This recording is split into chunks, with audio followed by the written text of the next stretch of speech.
Oui, c'est pour ça que impossible d'échéance. Non, mais je me souvenais pas. Oui, c'était il y a des Je vois un certain nombre d'artistes dans la salle. Notre ami Henri Mas, ici présent, les hommages. Monsieur Maurice Fréchelet, aussi directeur, enfin ancien directeur des multinationales, c'est les sont exacts. Et puis d'autres, mais j'ai pas les lunettes pour voir de loin, donc vous m'excuserez des oublis. Oui. On va lui souffler.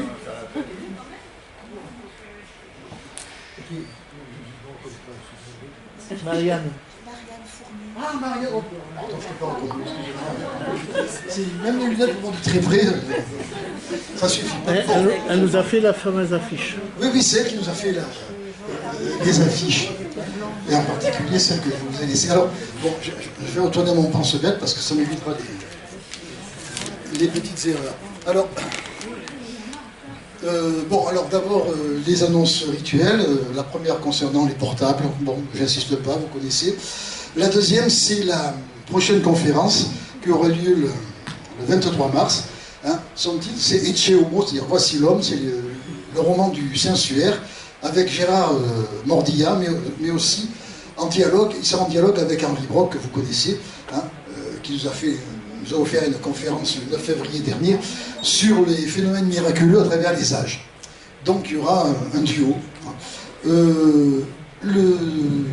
Alors mardi 15 mars, ce sera la suite du séminaire sur la formation de l'idéologie bourgeoise en philosophie en France après la Révolution, rue François Cuisol, comme d'habitude. Et puis, le 1er avril, et ce n'est pas une blague, c'est notre Assemblée Générale. Elle aura lieu donc à partir de 10 h, le samedi 1er, donc, à la salle de la FSGT, rue Smollett. Alors, bien entendu, il faudra être au jour de ses cotisations pour pouvoir voter. On va y participer, vous aurez même droit au buffet, mais tout de même, pour prendre part au vote, il faut être à jour de ses cotisations.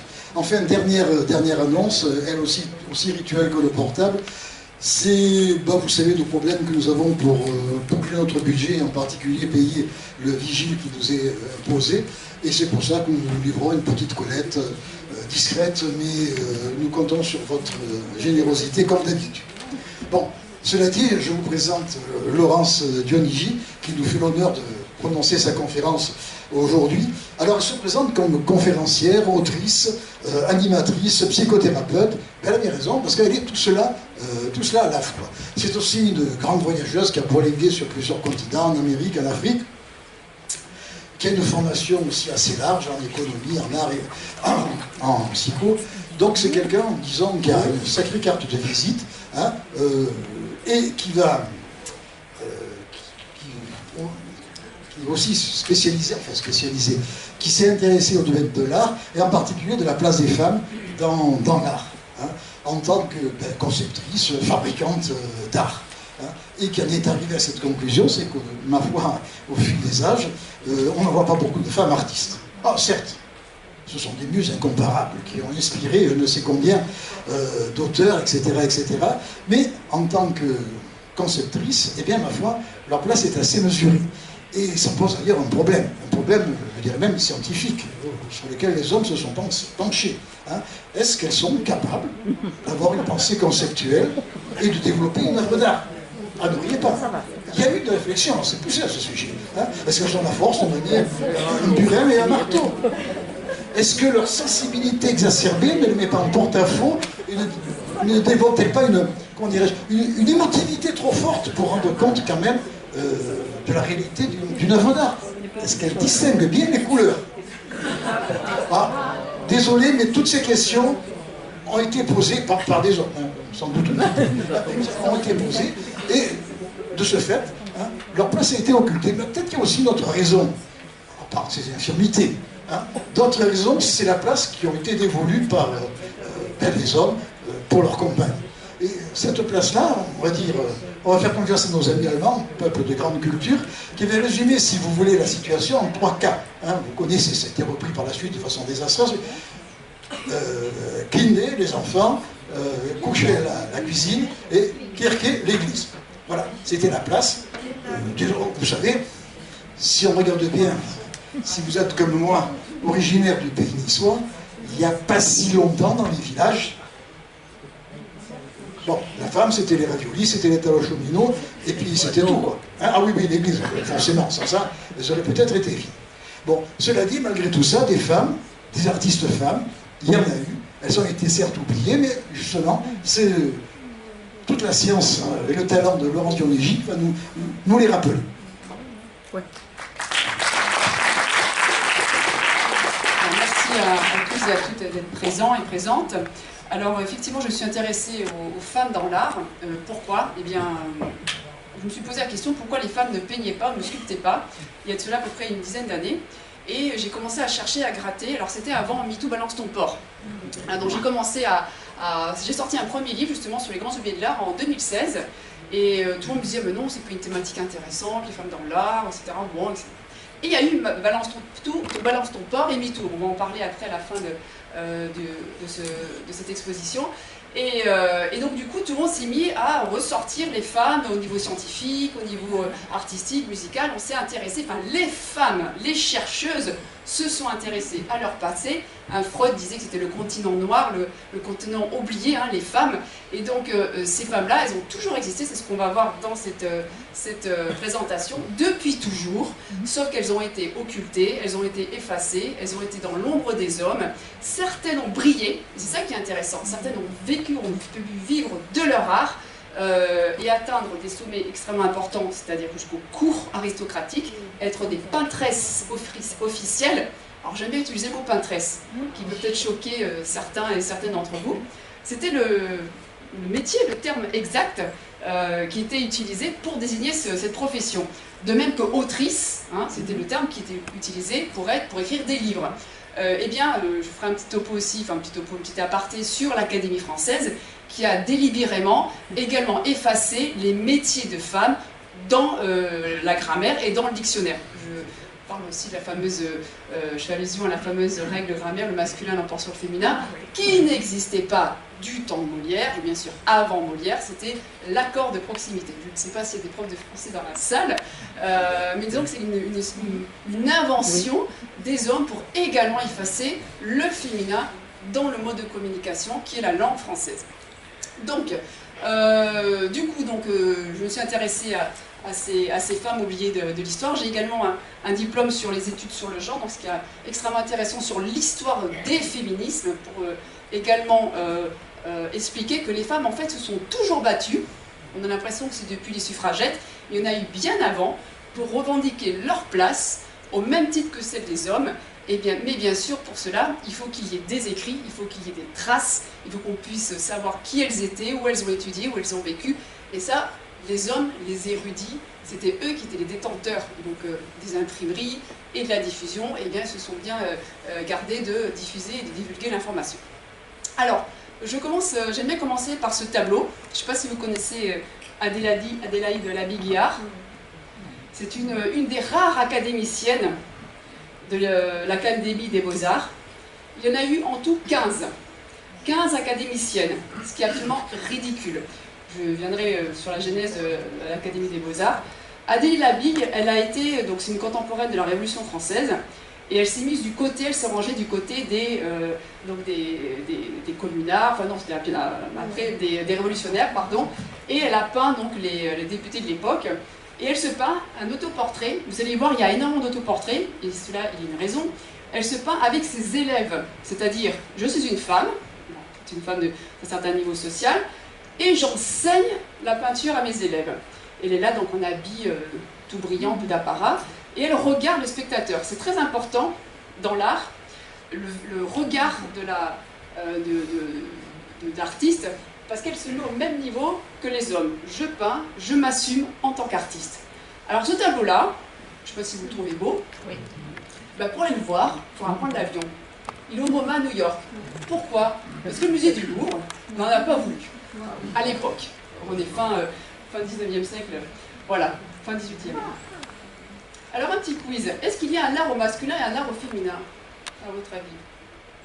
Est-ce qu'on sait si c'est un homme ou une femme qui peint? Pas forcément. Est-ce qu'on peut déterminer un style? Je sais pas, sur les couleurs, les thèmes. Non? Il y a des thèmes. Ouais, il y a des thèmes. Si je vous montre ça, homme ou femme? Quoi des... Homme? Pourquoi homme? Celui-ci ou celui-là? Alors, on va commencer par celui-ci. Raté. C'est pas drôle. Alors, Elisabeth Vigier-Lebrun, ça vous parle? Voilà. Contemporaine d'Adélaïde Laby. Grande concurrente d'Adélaïde Laby. Pourquoi? Parce qu'elle était du côté des aristocrates et elle n'a pas Marie-Antoinette. Je fais un slide sur elle en particulier. Elle a fait scandale avec ce tableau. Parce qu'elle a présenté une allégorie.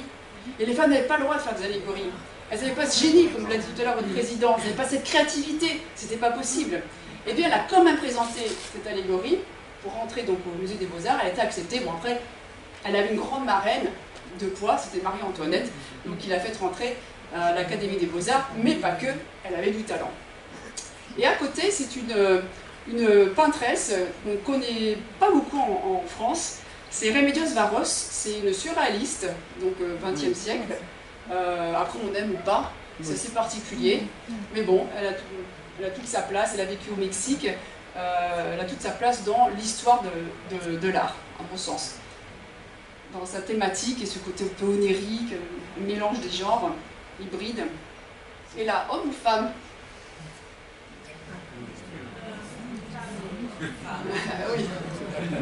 Alors, cette sculpture, c'est Sarah Bernard. Elle n'était pas qu'actrice, elle était sculptrice également. C'est joli, c'est le fou. Ici, Marie Raymond. Qui est Marie Raymond? La mère d'Yves Klein. Ouais, mais alors, attention, ici, alors, ouais. Marie Raymond, que tu as photographiée, effectivement, et qui était la mère d'Yves Klein, et qui lui a tout enseigné, entre autres. Il y avait aussi, Yves Klein n'a pas fait les Beaux-Arts, hein. Et elle est d'ici, elle est enterrée, elle est née à Cannes-sur-Mer, elle est enterrée à la Colle-sur-Loup. Elle est décédée en 82, il me semble, de mémoire. Et elle a eu le prix Kandinsky Elle a eu le prix, exactement, elle a eu plusieurs prix. Voilà. Et ici, elle est dans la salle, l'artiste, que monsieur tout à l'heure a oublié. C'est Nives Oscari. Elle est là, Nives Oscari. C'est la seule femme de l'école de Nice.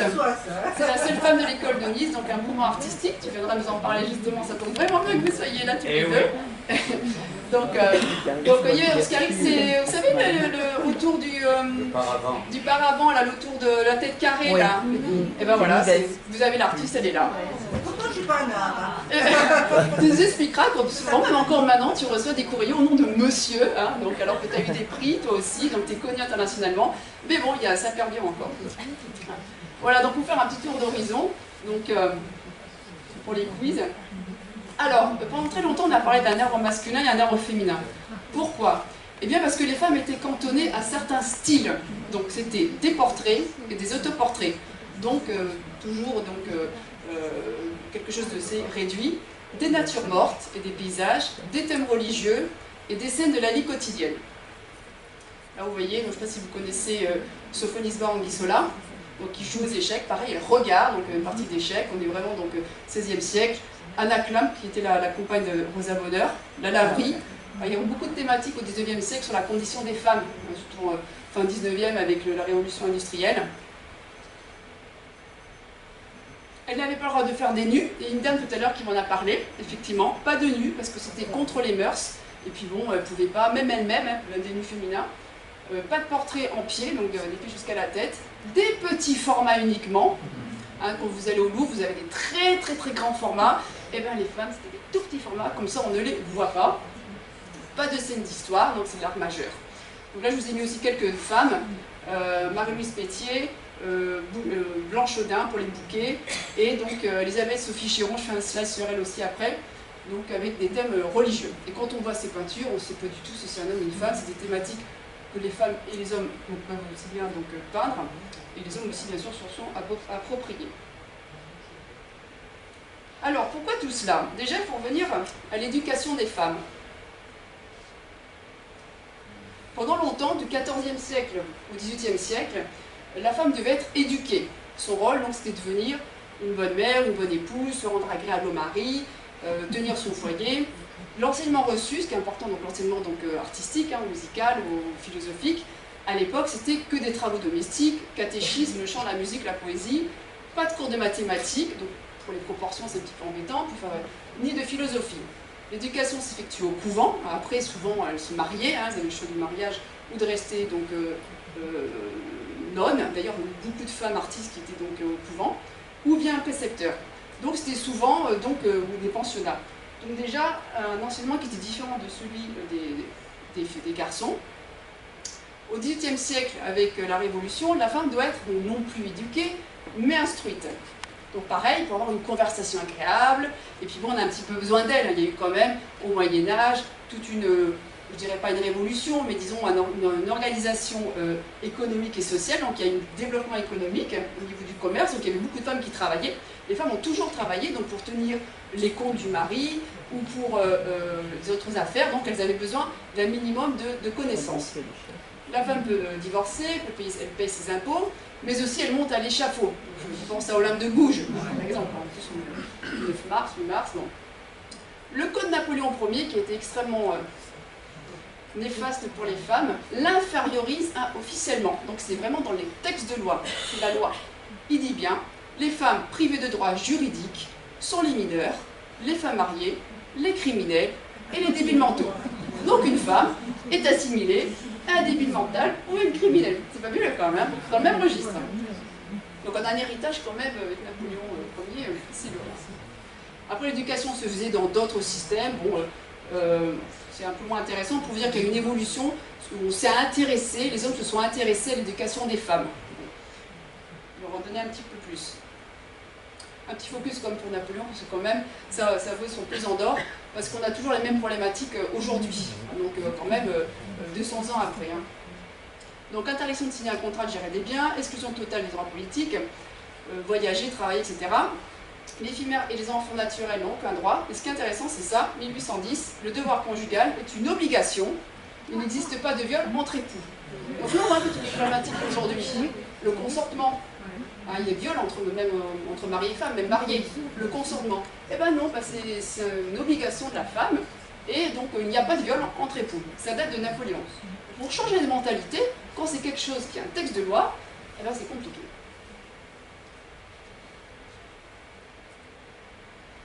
Bon là je vais assez vite parce que c'est juste un rappel, donc l'éducation des femmes avec l'obligation de l'école pour tous et toutes en 1881.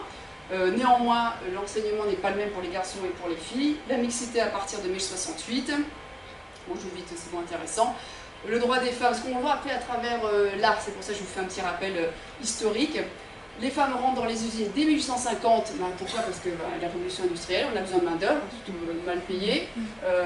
Donc c'est intéressant d'avoir un peu plus de bras. Les suffragettes naissent en 1881 avec les demandes qu'on connaît pour le droit de vote. Donc dès 1906 en Europe, c'est les femmes les finlandaises qui ont le droit de vote. Nous aussi, il faudra attendre 1944.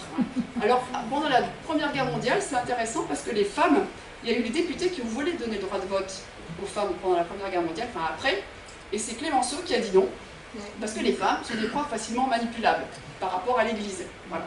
Donc il a fallu attendre 1944. Donc la personnalité juridique est arrivée bien plus tard. Donc tout ça pour un résumé rapide, pour l'invisibilité des femmes, en termes d'économie, de social, juridique, écartées de le monde de la sphère économique, politique et sociale. Et pourtant, certaines ont brillé, comme je vous disais tout à l'heure à l'introduction, et sont arrivées au plus haut sommet, si je puis dire, et ont pu vivre de leur art. Voilà, donc on va, c'est intéressant, donc ces femmes artistes là, en train de peindre.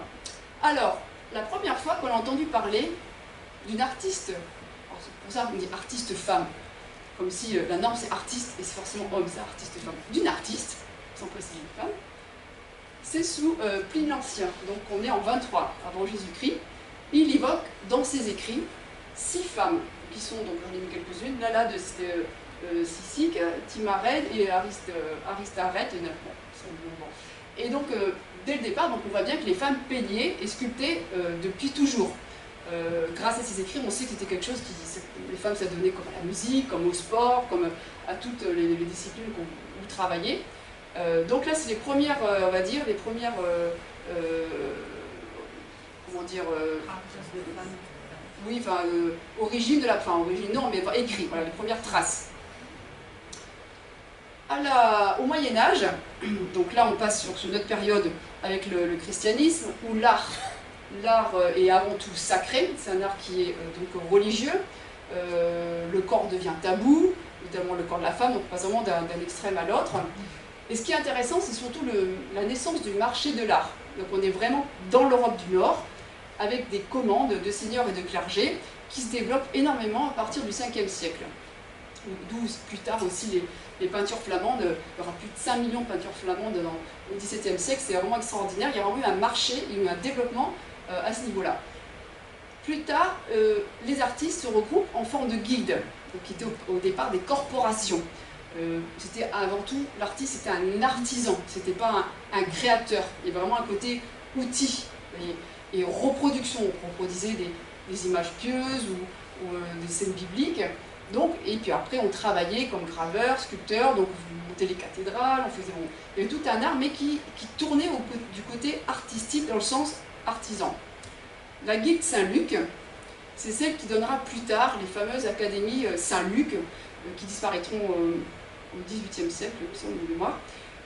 Et ces femmes, bien sûr, ne pouvaient pas appartenir à ces guildes, parce que la femme devait, comme on l'a vu rapidement, plutôt s'occuper d'un foyer, n'avait pas d'éducation. Je vous rappelle qu'au Moyen-Âge, il y a les premières universités qui se créent. Les femmes n'avaient pas accès aux universités. Donc forcément, il y avait tout. Quand on peint, il y a aussi des proportions, les mélanges des pigments, il y a tout un savoir qu'il faut connaître. Les ateliers d'artistes, d'artisans, étaient dirigés par des maîtres. Et bien sûr, les femmes n'avaient pas le droit d'en tenir un, et encore moins de signer leurs œuvres. Donc souvent, il y a eu des peintures de cette époque-là, on ne sait pas à qui elles appartenaient. Et on ne sait toujours pas d'ailleurs, aujourd'hui. Néanmoins, il y a eu quelques femmes artistes, avec des thèmes religieux autorisés, qui étaient donc la broderie, la tapisserie et beaucoup les enluminures à l'époque.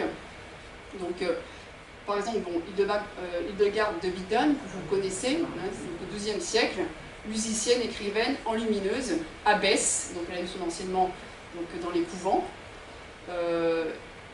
Hérald de Landsberg, également, au XIIe siècle, poétesse, musicienne et enlumineuse également, donc rédactrice de la première encyclopédie, donc de Lambert et les frères Rabillet, 636 illustrations, qu'elle a pu faire elle-même. Et ça, on ne les connaît pas, on ne les apprend pas dans le livre d'histoire, tout ça. On apprend l'art au masculin. Et pourtant, on a quelques traces, il y en a sûrement d'autres, mais ces femmes-là ne signaient pas leurs œuvres. Il faut pouvoir aussi retracer leur vie, leur biographie, et retrouver ces enluminures et ces tableaux. En termes de sculpture, on a eu beaucoup moins, il y a moins de sculptrices, parce que c'est un travail qui est fatigant, c'est difficile, c'est physique. Néanmoins, on a eu Sabina von Steinbach, XIIIe siècle, qui a même dépassé son père, qui était sculpteur. Alors souvent, c'était les pères qui enseignaient à leurs enfants, dont des filles. Et souvent, ou parfois, pas systématiquement, donc l'enfant dépassait le maître. Donc elle a, ça c'est des sculptures qu'elle a faites à la cathédrale de Strasbourg, qu'on peut admirer. Jeanne de Montbaston, XIVe siècle, donc épouse du copiste. Donc c'est elle qui aurait officiellement illustré 42 sur 143 enluminures du fameux roman de la Rose, et officieusement, c'est elle qui aurait tout fait. Voilà, donc là on est l'époque où on commence avec l'imprimerie. Donc quelques femmes, quelques traces, et bien sûr beaucoup plus tard d'italiennes, surtout la Renaissance. Justement, on y arrive à la Renaissance, donc là on a un changement de société, donc on part du Moyen-Âge, donc avec un petit peu son côté un peu fermé en termes de femmes, même si les femmes, il y avait des chevaleresses, il y a eu des reines puissantes, il y avait les biguines, enfin il y avait aussi, c'est très riche le Moyen-Âge, c'est assez varié en fait entre le début et la fin du Moyen-Âge. Mais à la Renaissance, on passe sur vraiment une autre dimension avec la découverte des Amériques, avec également les découvertes scientifiques, le soleil ne tourne plus autour de la Terre, donc il y a vraiment toute une effervescence intellectuelle, on retrouve des vieux manuscrits de l'Antiquité, des textes anciens, Donc il y a vraiment d'autres thématiques également que se sont appropriées les artistes, notamment des thématiques liées à la mythologie. On redécouvre les nus gréco-romains, qui devient légitime et glorifié, parce que c'est très difficile de faire un nu, c'est vraiment l'art le plus abouti. Et c'est là que la notion d'artiste apparaît comme on l'entend aujourd'hui. Et pour les hommes de l'époque, l'artiste est d'inspiration divine et ne peut se conjuguer qu'au masculin, ce que vous disiez tout à l'heure votre président. Et là on a aussi une autre, d'autres personnes qui s'intéressent à l'art, on a d'autres acheteurs, avant c'était plutôt les églises, et puis donc les seigneurs, maintenant on a plus les monarques, les riches commerçants qui se sont enrichis au Moyen-Âge avec le commerce, hein, et donc qui sont devenus aussi férus d'art et qui veulent s'acheter des toiles et des sculptures. Et c'est là qui est intéressant, c'est que l'art aussi devient un moyen de propagande dans le sens, comme on verra avec Louis XIV, comment on est glorifié, comment on est représenté, qu'on n'y avait pas à l'époque de Photoshop ou quoi que ce soit, ou des photos. Donc l'art, sur un piédestal, quand on est grandi, derrière il y a les batailles, c'est aussi un moyen de propagande et de communication par rapport aux autres pays. Alors pour nos peintresses, qu'est-ce qui se passe à la Renaissance? Eh bien, il y en a eu quand même beaucoup, parce qu'il y a aussi donc, une renaissance, une ouverture par rapport aux femmes, mais elles ne pouvaient toujours pas donc, peindre des nus, des portraits donc, en entier, en pied, d'apprendre la sculpture ou l'architecture. C'était réservé aux hommes. Donc toujours limité aux autoportraits, aux miniatures, des natures mortes, des thèmes liés à la religion sur de petits formats. Alors il y a je ne sais pas si vous connaissez Rosalba Carriera, c'est une artiste italienne qui a fait fureur surtout en France parce qu'elle faisait des tabatières, mais miniatures, et c'était extrêmement fin. Elle était connue et reconnue pour ça. Et les femmes, comme c'était des choses fines, liées à la broderie, à la tapisserie, à des petits formats, à des petites choses, elles ont brillé dans cet art-là, voire même mieux que les hommes, parce qu'elles ont toujours pu se savoir qu'elles se sont donc du coup communiquées. Alors, seuls les hommes pouvaient peindre des scènes de genre, donc vie quotidienne, famille, société, ou des peintures d'histoire. Et donc ils avaient droit aux cours de mythologie, histoire et religion. Alors du coup, qu'est-ce qui se passe? Elles se forment dans des ateliers privés, alors auprès de leur père, et également donc, ou leur mari. Alors par exemple, Marietta Augusti, c'est la fille de Tintoret, on ne sait pas à la fin qui peignait, si c'était la fille ou le père. Certains ont réussi à la fin donc, du Moyen-Âge, début de la Renaissance, à rentrer dans des guildes et à être même professeurs, surtout en Hollande. Alors je vous ai mis quelques portraits parce qu'en fait il y a énormément de femmes. Katharina van Emessen, alors je vous ai mis les plus, à mon sens, les plus pertinentes. Donc qui a rejoint la guilde de Saint-Luc d'Anvers, hein, comme je vous ai dit, donc on est au XVIe siècle, elle commence à rentrer dans les écoles, les guildes, on va dire, pour pouvoir recevoir un enseignement digne de leurs attentes, initiée par son père, et elle rentre à la cour de Bruxelles, puis à celle de Castille, et toutes ces toiles sont signées avant son mariage. Après on perd un petit peu son travail. C'est ça le problème. Une fois mariée, pour certaines, c'était terminé. Là on la voit au portrait. Donc pareil, donc en train de peindre, hein, pour montrer je suis artiste, je vous regarde, je suis au même niveau que vous. Barbara Longhi, donc peu d'œuvres aussi sont signées. Et ce qui est intéressant, c'est les critiques de l'époque, qui disaient qu'elle peint très bien et que sa couleur possède grâce et élégance. C'est intéressant comme phrase. Pourquoi? Parce que c'est un homme qui parle du travail d'une femme. Donc ça veut dire qu'elle reconnaît, ce monsieur reconnaît, ce critique reconnaît le travail de cet artiste au même niveau que les autres. Et c'est intéressant parce qu'on peut voir qu'il y a une partie des hommes qui ne voulaient pas que les femmes arrivent à l'égalité ou mêmes enseignements que eux, et d'autres qui étaient contre ça et qui valorisaient le travail des femmes. Là on a une allégorie, c'est une vierge à la licorne, parce que même si elles n'avaient pas le droit de peindre ce qu'elle voulait, elle le faisait quand même, sauf que ce n'était pas forcément reconnu et surtout exposé. On a Sophonisca Anguissola, la première slide aussi, où pareil on la voit en train de peindre, où elle peint justement une vierge. Alors c'est une des rares femmes qui n'était pas fille d'artiste, mais d'un homme humaniste, et qui a été initiée par Michel-Ange. Et elle rentre à la cour d'Espagne, mais elle n'avait pas le droit de signer ses toiles. Lavinia Fontana, premier nu, sous une forme d'allégorie. Pourquoi? Parce qu'elle s'entendait bien avec le pape de l'époque, donc ça aide. Voilà, il n'y a pas eu d'index. Donc c'est intéressant. Et même le pape de l'époque, donc Clément VIII, la nomme peintre de la cour. Donc pour vous dire, elle arrivait quand même à un niveau officiel à la cour aristocratique. Pourtant, on ne les connaît pas, ils ne sont toujours pas dans les manuels. Alors, une petite aparté, j'avais interviewé une jeune qui a fait l'école du Louvre, c'était il y a 2 ans que j'ai interviewé, et elle disait qu'à l'école du Louvre, elle n'a eu aucun enseignement sur les femmes artistes. Il n'y avait que des hommes. Je vous parle de ça il y a 2-3 ans, c'est quand même fabuleux. Hein. Donc peut-être que maintenant ça a un petit peu changé, ou même un petit peu, alors les femmes, on va dire, de cette époque-là, moins les contemporaines. Hein. Bon, enfin quand même. Là je vous donne juste quelques-unes, il y en a eu beaucoup plus. Hein. Alors celle-ci elle est vraiment extraordinaire. Clotilde Anelli, je ne sais pas si ces noms vous parlent en fait. Ces noms-là, je ne sais pas si vous avez entendu parler, vous avez vu rien. Ouais, c'est normal. Alors, pareil, son père était marchand florentin, donc pas une fille d'artiste. Elle devient donc nonne. Hein. Elle rentre au couvent à 14 ans. Regardez, on dirait Léonard da Vinci, donc elles sont dans tous les courants. C'était les courants de l'époque, les courants artistiques. Donc il y avait un mouvement artistique intellectuel, elles étaient dedans. Il y a toujours eu des femmes dans tous les courants artistiques, musicaux, tout ce que vous voulez. Mais il y en avait une ou deux, pas plus. Parce qu'elles étaient toujours, bien sûr, moins valorisées. Ce qui est intéressant, c'est pareil. À l'époque, ils sont en train de... Ils répertorient, donc Giorgio Vasari répertorie dans un catalogue tous les artistes de l'époque. Ce qui est extraordinaire, parce que c'est extrêmement riche comme témoignage de l'époque passée.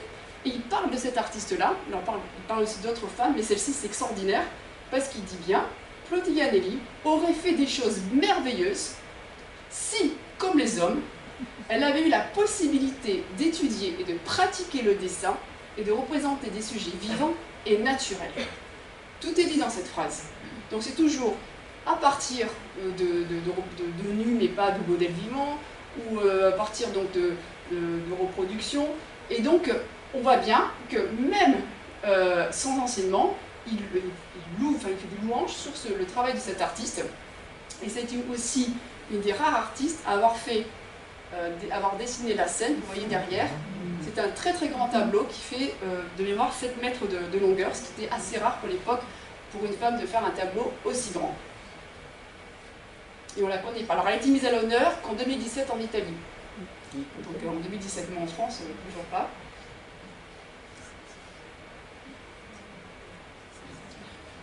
Alors, une Anglaise, pour vous montrer qu'en fait, il y a eu des femmes partout dans tous les pays du monde. Donc elle apprend le mineur dans l'atelier de son père. Elle rentre comme patresse officielle à la cour d'Angleterre. Elle devient dame d'honneur, ok. Mais surtout, ce qui est intéressant, c'est qu'elle aurait conçu le grand sceau d'Angleterre. Alors aurait, parce que pareil, on n'est pas sûr, elle ne s'est pas signée. On estime que par rapport à son style, par rapport à l'époque. Donc pareil, donc il y a des chercheuses et des chercheurs qui, voilà, pour essayer de trouver qui est vraiment derrière ces œuvres-là, quel est le nom de l'artiste, c'est pas toujours évident. Alors le grand siècle, au XVIIe siècle, donc c'est vraiment l'explosion artistique, d'une période extrêmement riche par rapport à la France, le rayonnement de la France. Donc Richelieu et Louis XIV instaurent les arts, donc c'est la France qui est le roi soleil, hein, la France qui brille partout, c'est vraiment l'âge d'or du tout. Et c'est là, comme je vous disais au départ, toutes les créations de l'Académie française, des sciences, de la musique, donc l'Académie royale de peinture, de sculpture, qui est après devenue les Beaux-Arts, donc en 1648. Donc il y avait toute une mode, hein, donc le classicisme, tout le monde parlait français, les salons mondains, tout le monde y accédait, il y a vraiment un mélange des genres, mais surtout la France et la culture française était prédominée. Et il y a eu donc à cette époque-là, au Louvre, ce qu'on appelle le salon, qui était extrêmement important parce qu'au salon, il fallait montrer un morceau d'architecture, donc on venait avec un tableau, avec une sculpture, et après il y avait, donc on pouvait exposer, et après être retenu pour éventuellement faire des études, et surtout c'était un endroit où il y avait tout Paris, mais pas que tout Paris, toutes les cours d'Europe qui venaient acheter et essayer de récupérer les meilleurs artistes pour se faire glorifier, entre guillemets, parce qu'ils avaient cette petite touche, ce petit plus pour les mettre à l'honneur. Donc là c'est intéressant, il y avait quand même presque 5000 œuvres qui étaient exposées, alors je ne sais pas si celui dessous, on peut voir tout ce qui est en haut. Donc il y avait les sculptures d'un côté et les tableaux de l'autre. C'est très très important les salons, 5000 tonnes. Alors, comme je vous le disais, les premières académiciennes ont pu rentrer donc, à l'Académie royale de peinture et de sculpture, il n'y en a eu que 15. Alors pourquoi? Eh bien tout simplement, il y avait un quota, vous voyez, dans le quota inverse, donc elles se présentaient toutes pour pouvoir faire des études d'art, et on leur disait, ah bah non, donc il y a beaucoup de femmes, donc ils n'ont pris que 15, il fallait montrer un certificat de bonnes mœurs, et également être parrainée. Donc la première, c'est Catherine Duchemin, peintre de fleurs. Alors bien sûr, vous n'avez pas le droit de faire des nus, pas le droit d'étudier la mythologie, pas de grands tableaux, donc, bon, mais elles avaient quand même un enseignement académique. Parce que l'Académie des Beaux-Arts, c'était vraiment le lieu qui vous permettait ensuite déjà de concourir au prix de Rome, qui était un prix extrêmement important, sauf que les femmes n'ont pu y concourir qu'à la fin du 19e siècle, dans le début 20e, je crois que c'est en 1903, je le dis un petit peu plus tard, plus loin, donc très tardivement, 1903, et donc du coup, ça ne leur ouvrait pas les mêmes portes que celles des hommes. Et donc, l'Académie des Beaux-Arts disait comment peindre, que peindre, quoi peindre, donc en fait, comment devenir un vrai artiste et comment briller.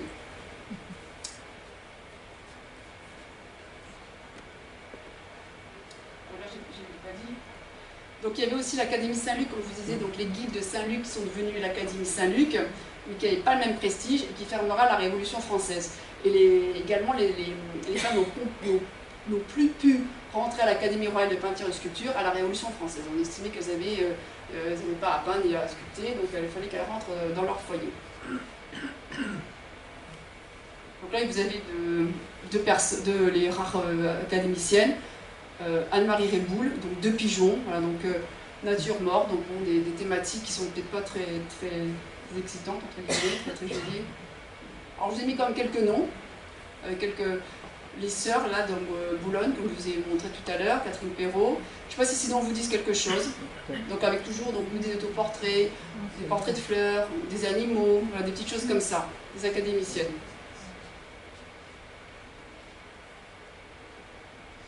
Alors Chiron, très intéressante, peintresse, graveuse, poétesse, musicienne, traductrice, donc plein de cordes à son arc. Donc pareil, enseignement lié, donc souvent c'est le père, comme je vous disais. Première commande à 14 ans, hein, donc ça a commencé très jeune, hein, les commandes d'artistes. Elle rentre à l'académie, donc l'Académie des Beaux-Arts, et elle fait un mariage blanc, pour être tranquille, pour les conventions, et elle tient un salon mondain. Et donc elle a pu aussi rentrer à l'académie, comme je vous disais, il fallait avoir un parrain et une marraine, voilà, donc ami de Voltaire et protégé de Colbert. Donc, il y a ce côté aussi que ces femmes qui pouvaient accéder à cet enseignement étaient des femmes issues d'un certain niveau culturel et social. Tout le monde n'était pas artiste, pouvait prétendre à être artiste, et surtout accéder à l'enseignement.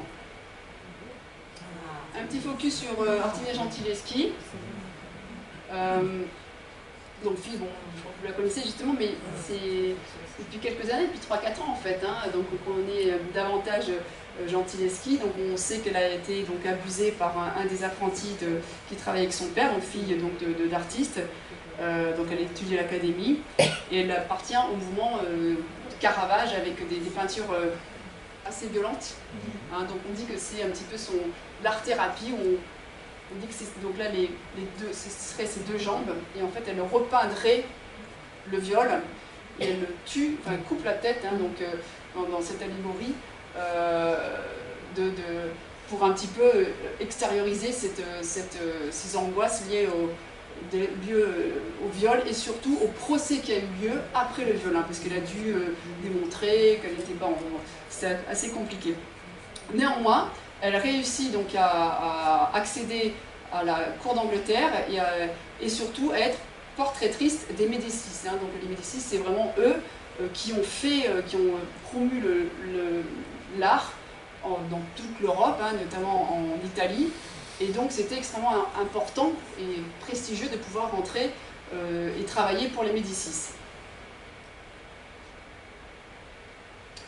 Alors ce qui est intéressant, c'est qu'à la Révolution française, donc il y a eu des avancées, mais il y a eu des régressions pour ces dames. Résultat, elles ne pouvaient plus concourir au prix de... pas au prix de Rome, concourir, donc, comme je le disais, à l'académie. même si les arts se libèrent, même si la femme elle peut divorcer, même si elle va à l'échafaud, eh bien c'est compliqué pour elle de pouvoir exercer leur travail d'artiste. Alors qu'est-ce qui se passe? Puisqu'elles ne peuvent plus avoir un enseignement digne de ce nom, elles vont dans des salons privés et des écoles privées. Donc c'est toujours pareil, ça réduit, tout le monde ne pouvait pas devenir artiste ou essayer d'en vivre. Un petit focus quand même pour Elisabeth Vigée-Lebrun, hein, donc qui a vécu l'avant et après Révolution française, fille de pasteliste, donc, pareil, donc des femmes, bon, à l'époque c'était pas comme maintenant, hein, donc des premières commandes très très jeunes, donc on a vu 14 ans, 15 ans. Elle rentre à l'académie, donc c'est une contemporaine de la Bille, et elle devient donc peintre officielle de Marie-Antoinette. Alors on l'accusait d'embellir les portraits, et surtout ce portrait-là a fait scandale parce qu'il représente Marie-Antoinette habillée très simplement, très humblement, près du peuple, avec un vêtement, c'est en toile de tulle, donc c'était pas un bel habit d'apparat, tout brillant, etc., avec un chapeau assez simple, pas de bijoux, donc pour essayer, donc vous voyez, comme l'art, comme propagande, d'amadouer le peuple en disant bah non, elle est proche du peuple, etc. Et donc, du coup, elle a dû s'exiler à la Révolution française et elle est revenue donc, beaucoup plus tard en France, mais sinon, bah, elle a été coupée. Et elle a vécu de son art, hein, c'est extraordinaire, elle a une vie incroyable. Il y a eu une exposition il y a 3-4 ans, avec juste au Grand Palais, sur Elisabeth Vigée-Lebrun et Adélaïde Labille, en mettant en concurrence en fait. Alors bien sûr, les femmes, et surtout Vigée-Lebrun, étaient accusées d'avoir des amants, donc de ne pas se comporter correctement. Voilà, donc les critiques de l'époque, parce qu'elle avait beaucoup de succès, donc la dénigrer sur sa vie personnelle, parce que bon, elle avait du succès. Adélaïde Labille, elle a, comme je vous disais dès le départ, elle a plutôt suivi les révolutionnaires, hein, donc là on voit Robespierre, donc Saint-Luc, Académie Royale, et donc elle part pratiquement tous les députés, elle obtient donc une bourse et arrive à donner des cours des peintures et à vivre de son art. Donc être reconnue. Alors quelques noms. Alors je ne sais pas si vous l'avez vu au musée du Louvre, ce tableau-là, il est très connu. Donc c'est Marie-Guillemette Benoist, élève de Vigée-Lebrun, qui donc a fait scandale, mais également qui s'est fait connaître par ce portrait d'une négresse, Madeleine, parce que bah, voilà, déjà c'est une femme de couleur noire, et qui regarde le public, au même titre que les autres autoportraits. Elle est habillée en esclave et n'est pas en train de servir ou d'implorer donc le maître, donc dans la représentation habituelle des esclaves. Et ça fait scandale parce que du coup ça donne toute une humanité à ce tableau-là. Alors on considère ce tableau comme justement un manifeste de l'émancipation des femmes et des esclaves. Donc après, qu'est-ce qu'elle a fait Marie-Guillemine? Eh bien, elle ouvre une école d'art réservée qu'aux femmes, puisque du coup, elle ne pouvait pas rentrer à l'Académie des Beaux-Arts, et elle abandonne la peinture, car son mari accède à un poste important sous la Restauration. Donc du coup, toujours la carrière en berne pour suivre le mari. À côté, vous avez une allégorie, Anne Vaillard-Coster, qui est devenue chef de cabinet de peinture de Marie-Antoinette, ainsi que son prof de dessin. Et donc, les critiques de l'époque diront qu'elle peint en habile homme. Hein, donc toujours une comparaison du travail de la femme par rapport à celui de l'homme. Le peintre qui est aussi bon, pas meilleur, aussi bon. Donc c'est déjà presque le maximum pour une femme de l'époque. Quelques sculptrices, comme je vous disais, il y en a eu beaucoup moins, là on va Diderot. Anne-Marie Collot, donc à la Révolution, elle arrête de sa sculpture, s'occupe de sa famille, donc elle était proche des milieux philosophiques de l'époque, hein, Catherine II et des Lumières. Julie Charpentier également, donc elle a fini pauvre en fait, alors qu'elle faisait des magnifiques bustes sculptés, donc elle faisait beaucoup de bas-reliefs, statues, etc. Mais elle n'a pas réussi à vivre de son art alors qu'elle était académicienne, donc elle avait une formation qui tenait plus que la route, hein, c'était la formation officielle et unique, hein, mais néanmoins elle n'a pas été reconnue en son temps. Alors au XXe siècle, au XIXe siècle, il y a pas mal de changements, surtout pour les femmes, parce qu'il y a un changement de société avec déjà la révolution agricole puis industrielle. Il y a vraiment le siècle de la modernité, les villes se transforment, il y a les usines, il y a l'électricité, il y a le chemin de fer, Et donc il y a l'école, hein, obligatoire pour les filles, les indépendances, les mouvements des suffragettes, et donc les femmes ne peuvent toujours pas rentrer à l'Académie des Beaux-Arts, hein, qui change de nom. Il y a tous les courants aussi qui se développent et qui viennent un peu contrecarrer le mouvement académique qui est très classique, hein, qui est proposé donc l'Académie des Beaux-Arts, avec justement du symbolisme qui commence à la fin du XIXe siècle, le réalisme ou le romantisme. Et donc bien sûr il y a eu des femmes dans tous ces milieux, même si elles n'avaient pas accès au même art, enfin même enseignement que les hommes, grâce justement aux cours privés proposés par l'Académie Colarossi ou l'Académie Julian, qui donc proposait de faire des cours de nu, ce qui était absolument révolutionnaire pour l'époque. Mais bon, il y avait aussi le changement sociétal, donc les femmes aussi revendiquent leurs droits, elles sont dans les usines, elles travaillent, donc elles disent nous aussi on veut pouvoir accéder à la même formation ou les mêmes droits que vous. Donc il y a eu forcément une adaptation de la société. Il y a aussi quelque chose qui a énormément aidé les femmes artistes, c'est le Salon des Refusés qui a été créé sous l'influence d'Édouard Manet. Vu son style était différent, donc du coup il a été rejeté, ça ne plaisait pas, c'est très différent. Il y a également le fait qu'à cette époque-là, il y a aussi l'essor de la photographie, donc au 19e siècle, donc vous pouvez prendre des photographies et les reproduire, vous n'avez plus forcément besoin de modèles, et on pouvait peindre à l'extérieur, parce que les gouaches, dans les petits tubes, eh bien ça ne séchait pas, ou ça séchait moins vite, et on pouvait peindre à l'extérieur, et avec les jeux de lumière, ça donnait d'autres thématiques, autres que celles proposées dans on va dire, la mouvance et les courants artistiques de l'époque, donc les lumières que l'on connaît avec Monet, Manet, tous les impressionnistes et les mouvements de l'époque par rapport à ces jeux de lumière, donc d'autres thématiques et d'autres manières de peindre.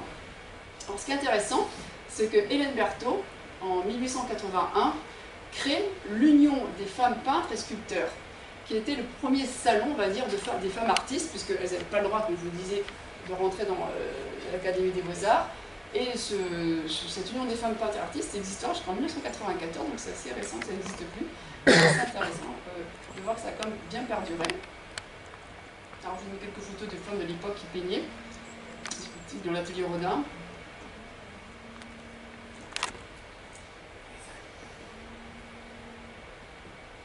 Un focus sur Hélène Berthaud, qui était la première femme, on va dire, féministe artiste, qui s'est vraiment battue pour que les femmes rentrent à l'Académie des Beaux-Arts, et elle a réussi à le faire donc à la fin de 1881, elle a réussi à refaire, non pas 1880, je crois qu'elle a 1882, voilà, non c'est plus loin, c'est plus tard. Elle a réussi à faire rentrer les femmes à l'Académie des Beaux-Arts et à faire en sorte qu'elles puissent concourir au fameux prix de Rome, donc comme je vous disais, 1903, un prix qui était décerné qu'aux hommes et qui permettait d'accéder à un enseignement plus fin et plus abouti, justement à la Villa Médicis en Italie. Alors elle était vraiment brillantissime, elle a été déclarée hors concours à plusieurs reprises, donc carrément changé les règles. Et comme je vous le disais, donc elle a vraiment fait en sorte de promouvoir le travail des femmes artistes à travers des expositions. Elle a fait un nu, un des premiers nus, donc un Gaulois, attaché, hein, on peut dire l'homme attaché, donc un esclave, qui n'a pas fait scandale. Mais c'était assez rare donc, de pouvoir faire des nus à l'époque, surtout en termes de sculpture. Vous voyez que bon, l'atelier Rodin, c'est un peu développé, mais c'était vraiment très innovant. Alors, toute petite, on l'a sur la photo, elle est vraiment minuscule, donc on se demande comment elle pouvait peindre, en plus avec ses grandes robes. Donc c'était, on va voir Rosa Bonheur, c'est que c'est... Alors quelques noms d'artistes aussi de l'époque. Il y avait une dame tout à l'heure qui me parlait de Marie Baskichtef, donc là... qui parle justement, il y a beaucoup de correspondances sur justement les femmes artistes de l'époque, leurs freins. Donc là, elle a peint ce tableau. Alors bien sûr, elle ne peignait pas toute chapeautée comme ça, parce que c'est vraiment pas très pratique.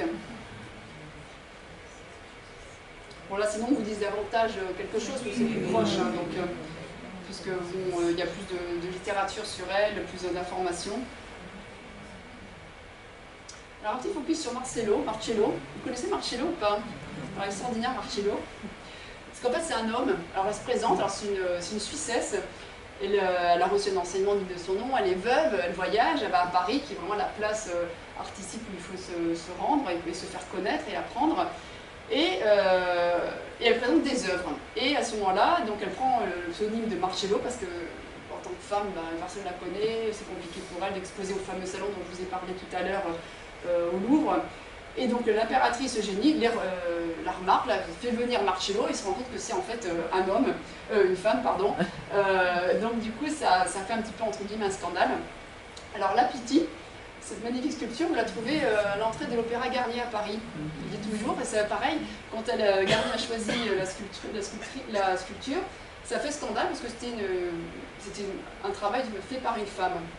Mais elle y est toujours, hein, donc il y a une résistance par rapport à ça. Elle a laissé pas mal d'œuvres, mais pas tant que ça, car elle meurt jeune, à 43 ans. C'est extraordinaire, elle fait vraiment un travail remarquable.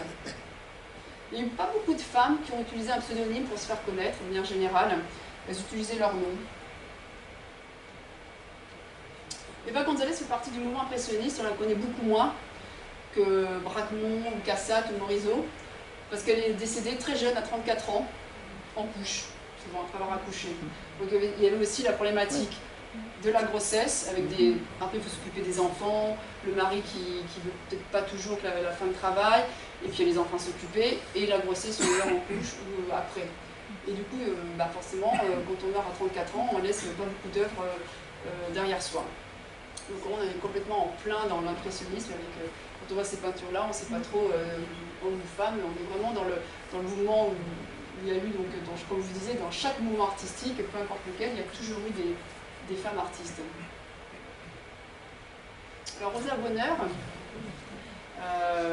qui est extraordinaire, qui était aussi sculptrice, peintresse, et elle a choisi de peindre des animaux, des bœufs, enfin, la ferme, les champs, sur des très très grands tableaux. Elle s'est fait remarquer par la reine d'Angleterre, qui l'a donc reçue. Elle a énormément de commandes de la part de l'Angleterre. Et c'est la première à avoir eu la Légion d'honneur. Et surtout, donc à chaque fois, elle demandait le port du travestissement. Est-ce que vous savez ce que c'est que le port du travestissement? C'est le permis de mettre un pantalon, parce que les femmes n'avaient pas le droit de mettre de pantalon, donc elle justifie. Donc tous les 6 mois, elle écrivait à la préfecture, et elle disait, moi je veux un pantalon parce que je travaille dans les champs, dans les fermes, c'est sale, je dessine des chevaux, donc voilà, donc ma robe est toute sale. Donc il fallait qu'elle demande l'autorisation de s'habiller dit en homme. Alors ça on le retrouve aussi chez les sportives, et aussi quelques sportives, donc pareil, donc on est dans le moment du fin 19e siècle, où le sport est devenu aussi une manière de s'émanciper, se mesurer en termes de compétences, force de caractère, de persévérance au niveau sportif, de performance, mais également pour le corps, c'est une libération du corps. On sort les corsaires de parcourir, alors il y a eu les midinettes qui couraient avec les jupettes, etc., mais à chaque fois c'était le corps qui se libère en courant, et qui se montre. Donc là, il y a eu des batailles, justement, il y avait des sportifs qui demandaient le port du travestissement pour pouvoir courir en pantalon, par exemple. En short, hein, pantalon. Alors un cas à part, Séraphine de Senlis, il y a eu un film sur elle extraordinaire, alors une créativité débordante, bon elle avait des problèmes psychiatriques, hein, donc c'est pour ça qu'elle fait des choses un peu incroyables, avec ces magnifiques peintures, enfin ces fleurs là, c'est dans l'art naïf, elle est extraordinaire, donc elle complètement par hasard, hein, donc c'est autodidacte, elle peignait à peu près tout sur tout et n'importe quoi, et c'est un critique d'art qui un jour s'arrête dans la maison où elle est gouvernante, espèce de gîte et de l'époque, et qui remarque son travail, qui tombe entre guillemets, qui se sent très, très surpris par ce type d'art, et qui devient son manager entre guillemets, et elle peint à droite et à gauche, et elle dilapide sa fortune, et elle finit à l'hôpital psychiatrique. Mais c'est une des rares. Après c'est pareil, il y a peut-être eu d'autres, mais si elles ne sont pas répertoriées, connues, reconnues, elles tombent dans l'oubli. Alors, comme je vous disais, en 1903, donc, il y a eu les premières femmes médaillées du fameux prix de Rome, hein, qui était un prix réservé uniquement aux hommes. Et donc, du coup, forcément, elles brillaient, elles méritaient également dont elles se mesuraient aux hommes. Et il y a eu donc 24 femmes qui ont pu aller à la Villa Médicis dans des catégories différentes, comme aussi il y avait des musiciennes également qui rentraient dans le domaine des arts et des femmes qui gravaient. Et alors, moi j'aime bien cette petite note sur Lucienne Ovelmas, qu'on voit ici, donc le journal Le Monde, qui écrivait à son sujet, son succès qui crée un précédent, parce que donc elle a eu, donc elle a remporté la médaille, son succès qui crée un précédent et marque l'abolition d'une tradition plus de 2 fois séculaire, constitue une éclatante victoire du féminisme. Vous voyez déjà à l'époque, eh bien, il y avait donc des hommes qui saluaient le travail artistique des femmes et qui se rendaient compte de la condition des femmes qui étaient donc toujours rabaissées, et qui surtout il y avait un combat perpétuel de leur part pour pouvoir se hisser au même niveau que les hommes. Donc, le combat ne peut pas se faire sans les hommes de manière générale. Alors au XXe siècle, c'est l'explosion des femmes artistes. En plus, on est dans une mouvance où, surtout avec les années folles, où bien les femmes coupent leurs cheveux, elles fument, elles conduisent, donc on disait le corset est retiré, les jupes se raccourcissent, elles font du sport, donc elles travaillent, donc elles s'émancipent davantage. Et ça se voit bien sûr dans les arts. Elles s'approprient également le support comme la photographie. C'était des années aussi bien sûr compliquées avec les guerres, le crash boursier, mais bon, peu importe, il y a tout un mouvement artistique et surréaliste, donc on retrouve aussi donc, à travers certains courants donc la précarité et les guerres. Bon, je vous donnerai des exemples de femmes qui ont peint pendant la Première Guerre mondiale. Et ici, qui est très intéressant, c'est que l'art éclate complètement sa notion artistique dans le sens qui est donné par l'Académie des Beaux-Arts avec Marcel Duchamp, donc le père de l'art conceptuel, où là on rentre dans une autre notion de l'art en tant que tel. Il n'est plus du tout, on va dire, perceptif ou figuratif, si je puis dire. Il est vraiment dans on va dire, dans le questionnement, dans une certaine philosophie, et ça vraiment, ça révolutionne l'art. Et donc, bien sûr, les femmes s'engouffrent dans cette thématique-là, au même titre que les hommes. Donc quelques noms aussi que vous devez aussi connaître parce qu'on est vraiment proches. Hein. Donc on voit Marlo Laurencin, donc là elle regarde pareil, donc elle fume. Tamara Lampika qui conduit, donc il y avait une vie aussi assez particulière, elle était bisexuelle, donc elle affirme aussi une affirmation aussi au niveau de la sexualité, libération sexuelle, déjà dans les années folles, avec des thématiques donc enfin des courants différents.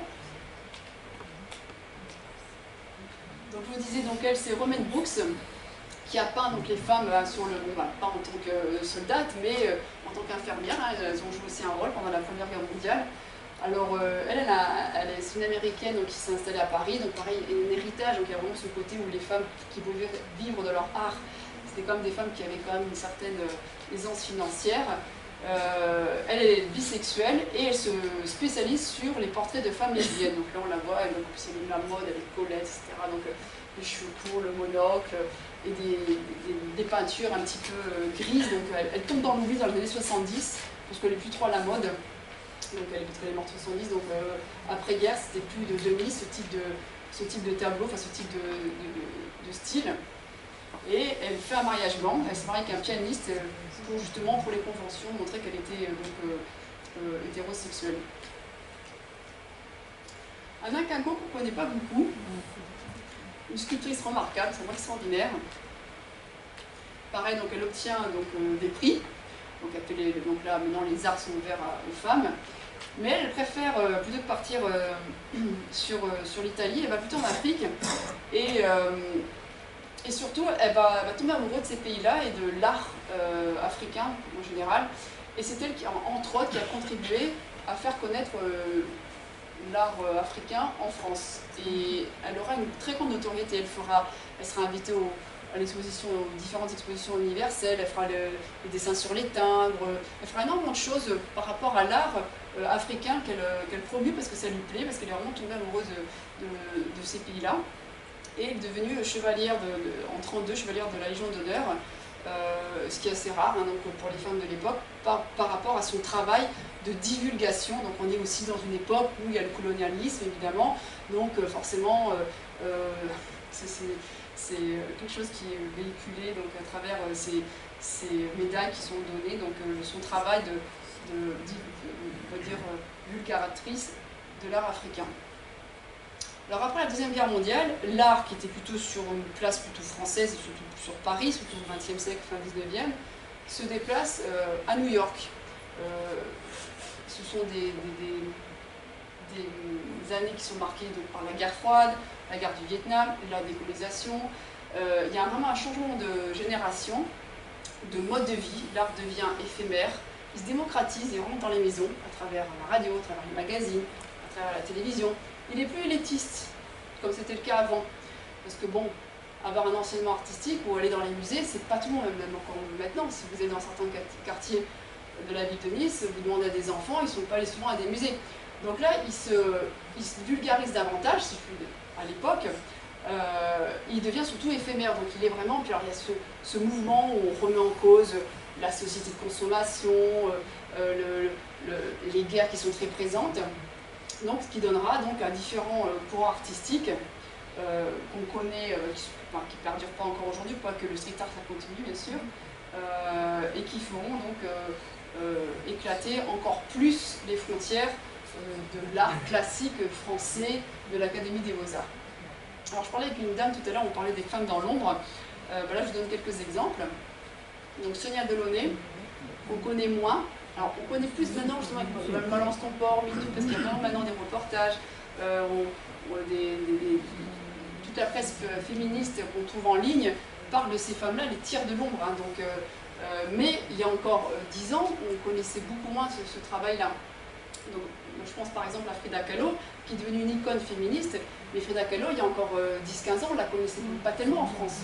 C'est devenu une icône féministe parce que, bon, par rapport à son idéal de communiste, mais indigène, dans le sens où elle ne voulait pas devenir une américaine ou se faire manger par la colonisation, par la culture américaine, elle était indigène, elle portait des vêtements, puis c'est bien sûr son histoire avec Diego Rivera qui était très compliquée, et puis donc et puis sa bisexualité, et puis son art thérapie où elle a eu des soucis de santé suite à un accident de car.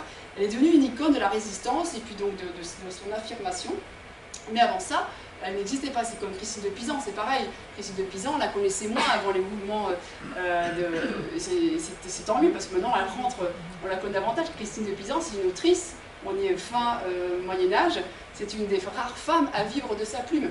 À l'époque, les femmes, dès qu'elles s'est retrouvées veuves jeunes, elles se remariaient parce qu'elles ne travaillaient pas vraiment. Mais elle a vécu de sa plume, elle travaillait, elle s'est fait traduire à l'étranger, elle a vraiment vécu de son travail d'autrice. Donc, pour vous dire que certaines icônes d'aujourd'hui, c'est des femmes qui, en fait, sont entre guillemets, des femmes indépendantes, qui voulaient s'émanciper de ce que l'on disait qu'il fallait être, donc une femme au service de l'homme, qui dépendait de l'homme financièrement, et donc ce sont devenus des symboles. Donc, pour revenir à nos moutons, donc on a par exemple la Suzanne Valandon, donc, qui est la mère de Maurice Utrillo. On connaît plus Utrillo que Suzanne Valandon. Donc là, elle s'est dessinée avec son amant, c'est Adam et Ève. Alors, le jeune homme sur la photo, c'est le meilleur ami de son fils. Alors là, on peut imaginer, voilà, la femme cougar, bon, voilà, donc à l'époque, c'est des scandales. Elle a une vie absolument incroyable, Suzanne Valandon. Ici, vous avez, pareil, Suzanne Duchamp, donc sœur de Marcel Duchamp, qui est moins connue pour ses peintures. Et là, Dorothea Taning, épouse de Max Ernst, avec un talent incroyable qu'on connaît moins. Donc c'est toujours dans l'ombre, c'est des épouses d'eux. Alors, qui influence qui dans un couple? Chacun peut avoir bien sûr son style, même si on peut donner bien sûr son avis sur le travail de son conjoint ou de sa conjointe, mais toujours moins connu, moins reconnu. Et on verra après plus tard, je vous donnerai les chiffres en termes d'argent. Quand il s'agit d'acheter une toile, on voit toujours une différence entre un homme et une femme. Même s'il y a des expositions, tout ça, la valeur marchande n'est pas la même. Germaine Richier. Alors, ce qui est intéressant chez elle, pareil, on va aborder le côté exposition et argent, si je puis dire. Elle fait partie du mouvement de Hans Arp, Giacometti, Marino Marini, donc avec. Alors on est après la Deuxième Guerre mondiale, donc avec des figures un peu compliquées, un peu malsaines, un peu des hybrides, des insectes, c'est assez particulier, des personnages très très longs, donc il y a un côté un petit peu inquiétant, c'était bon, un courant. Et ce qui est intéressant, ce qui m'intéresse chez Germaine Richier, c'est que ça a été la première femme à avoir bénéficié d'une rétrospective personnelle au Musée national d'art en 1956. Elle est morte en 1959. Donc quelques années avant sa mort. Elle expose partout, elle est extrêmement connue. Ses sculptures dépassent le million qu'en 2014. Alors Giacometti, ça fait longtemps que ces sculptures dépassent le million, hein. On n'a pas attendu 2014. Hein. Donc comme je vous dis, il y a vraiment une différence, pourtant c'est le même courant, le style, La reconnaissance passe également par combien ça coûte sur le marché. Louise Bourgeois, donc pareil, proche des mouvements expressionnistes abstraits du surréalisme. En fait, elle démarre sa carrière aux États-Unis, donc avec toujours, donc, on est vraiment dans le surréalisme, donc par l'expression, donc l'inconscient, des souvenirs. Bon, c'est une problématique de l'époque où on s'intéresse à ce qui se passe à l'intérieur de son soi. Des phallus géants, suspendus comme des morceaux de viande, donc une dénonciation du sexe de l'homme comme le sexe de... Là, on verra après avec Orlan l'origine de la guerre. Donc l'attribution principale liée au phallus comme quelque chose d'extraordinaire, donc l'importance du sexe de l'homme par rapport au sexe de la femme, toujours déconsidéré. Donc elle le pend comme du bout de viande, hein, donc dénature. Et pareil, c'est la première femme à avoir eu une rétrospective à 70 ans à New York au MoMA, donc assez tardivement. En France, il faudra attendre un hommage à Pompidou, elle avait 96 ans, donc c'est vraiment très tardivement. Donc les reconnaissances arrivent. Niki de Saint-Phal, qu'on connaît parce que bon, elle a vécu ici. Donc on connaît sa tragique histoire avec son père qui l'a abusé, les électrochocs, on a fait plusieurs séjours en psychiatrie, complètement autodidacte, donc il appartient au mouvement réaliste, célèbre par ses fameux tirs. On voit beaucoup chez ces femmes comme Gentileschi, comme Frida Kahlo, l'art qui devient vraiment une art-thérapie par rapport à l'inceste, par rapport au viol, par rapport aux abus, par rapport à la maltraitance psychologique. Et on le verra après dans les années 70, c'est encore plus voyant. Donc toujours cette violence sur le tir, en plus la mise en scène, c'était filmé, donc c'était quelque chose d'un petit peu d'innovant. Donc ces fameux tirs avec ces petites peintures derrière, des tableaux sur un instant T. Et donc ces fameuses nanas qui représentent la liberté, des femmes puissantes, qui sont immenses, qui écrasent entre guillemets. Et pareil, donc il faut attendre une rétrospective au Grand Palais 12 ans après sa mort. Donc elle a connu un certain succès, hein, donc Niki de Saint-Phal. Mais disons que les grandes reconnaissances dans les grands endroits connus, c'est toujours compliqué. Je vais vous donner après des chiffres. Hein. Et on arrive à Nives Oscari, qui est ici présente.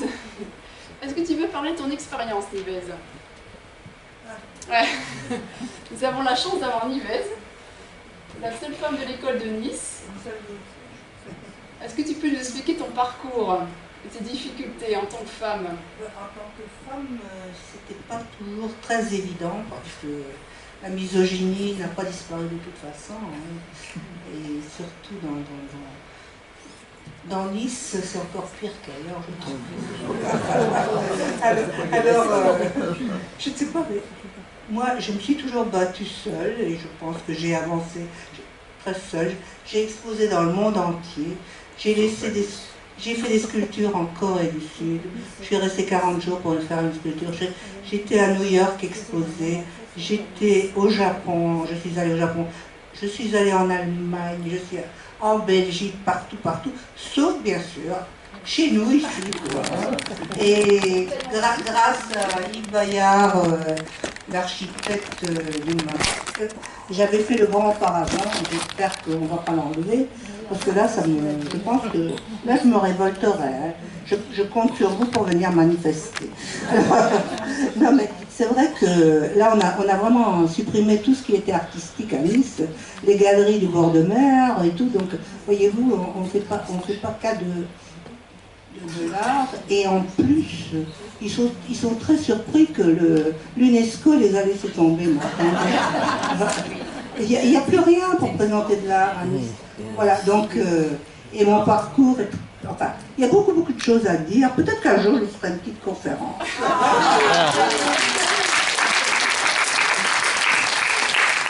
Tu es autodidacte, tu es rentrée à la Villa-Arson en dernière année, donc directement, et tu as été l'assistante de César, tu as été la seule. Et tu as travaillé donc dans l'ombre entre guillemets de César, et tu as connu donc. Comme il était chaud à merguez, Effectivement, avec vous voyez, on parlera après de balance ton art, hein, balance ton artiste. C'était bien sûr le... Donc, merci Nives pour ton intervention. Donc, la seule femme du mouvement artistique de l'école de Nice, hein, que vous pouvez admirer, elle a sa galerie dans le vieux Nice. Et là, on expose à Lille, à la fois mon livre, et aussi à Barbizon le mois prochain, pour les 50 ans de la mort de Picasso. D'ailleurs, le monde entier se mobilise pour Picasso, le monde entier. Oui. Il y aura de grandes expos pendant un an. Il y a 3 artistes de la région qui ont été sélectionnés. Oui. Il y a Nives, il y a Ben, et le modeste Frédéric Ackermann. Oh, Frédéric Ackermann qui est l'époux de Nives. Ah bon? Ce qui arrive, c'est celle... C'est bagué, bon. C'est celle qui ne la connaissait pas. Alors oui, alors Margaret Kane, ça c'est intéressant. Il y a eu un film qui est sorti sur cette artiste américaine. Donc, je ne sais pas si ça vous dit quelque chose, ces fameux Big Eyes, donc ces fameux dessins avec ces grands yeux extraordinaires là. Donc un succès incroyable. Alors, son mari aussi est aussi artiste, mais a beaucoup moins de succès que sa femme. Alors il a trouvé une solution, il a faisait peindre Thierry Larigot, et c'était lui qui signait ses toiles. Et jusqu'au moment où aussi, donc, dans les années 60, donc elle n'avait pas vraiment accès à son compte en banque, à ses droits, et donc elle a fini par divorcer. Et la propriété intellectuelle de ces œuvres n'a été récupérée qu'en 86, c'est quand même assez tard, hein, donc elle a dû prouver devant le jury que c'était bien elle qui dessinait ces Big Eyes, mais c'est un procès qui a duré extrêmement longtemps. Donc pour vous dire, l'appropriation du travail des femmes par les hommes, même au niveau commercial. Alors son mari était un très très bon vendeur, hein, il faisait des plateaux de télé, puis surtout ce qui a vexé entre guillemets le milieu artistique et les critiques, c'est qu'il a embobiné à peu près tout le monde. Là, on est dans les années 60-70, donc on a la télévision, les plateaux, les magazines, les reproductions, il faisait beaucoup de cartes postales et des lithographies, et donc il a complètement embobiné le milieu artistique en disant non, c'est moi qui peins et qui dessine. Alors que c'était madame qui était pratiquement enfermée à peindre donc, des toiles pour monsieur. C'est un des rares cas, donc, mais bon, c'est intéressant. Alors, dans les années 70, avec les revendications donc, pour pouvoir avoir un compte bancaire, pouvoir disposer de son corps, la pilule, et bien aussi, c'est une manière donc, de parler aussi du viol, de l'inceste et des violences faites aux femmes. Et donc les femmes se sont appropriées de leur corps, mais pas le corps des muses, le corps qui fait rêver, surtout la Renaissance, ces Vénus à l'anguille, ces Vénus extraordinaires, mais des corps violentés, des corps qui sont nus, qui sont un petit peu, c'est toute la thématique, là on verra sur le prochain slide, sur la scarification. Moi j'aime bien cette photographie qui est assez parlante, c'est Anna Mendieta, qui est une artiste américaine, et là donc elle fait donc, une scène de viol. Voilà, pour vous montrer ce que c'est, qu'est-ce que c'est là, le dieu de violet.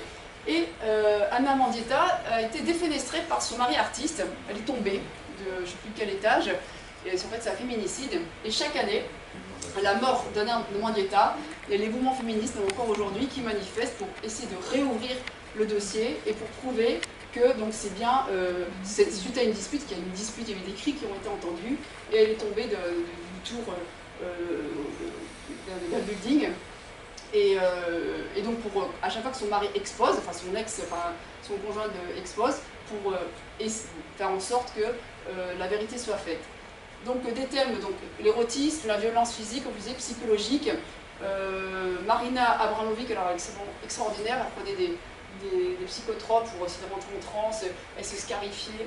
Et donc là, c'est avec ses conjoints de l'époque, il y avait la relation du corps par rapport, donc on les voit dans les années 70 où le corps commence un petit peu à s'ouvrir davantage dans le sens il est moins tabou. Et bien là, à chaque fois, dans cette performance où bien vite les deux artistes ont été arrêtés par les forces de l'ordre, c'était donc les happenings, les performances de l'époque, ils devaient passer entre un corps d'homme et un corps de femme. Donc à un moment donné, il fallait bien se coller aussi bien l'un ou l'autre. Alors ils aimaient bien se prêter hein, avec le public, mais c'est pour montrer un petit peu donc, la vision du corps, ou comment on choisit l'un ou l'autre, ou comment la gêne.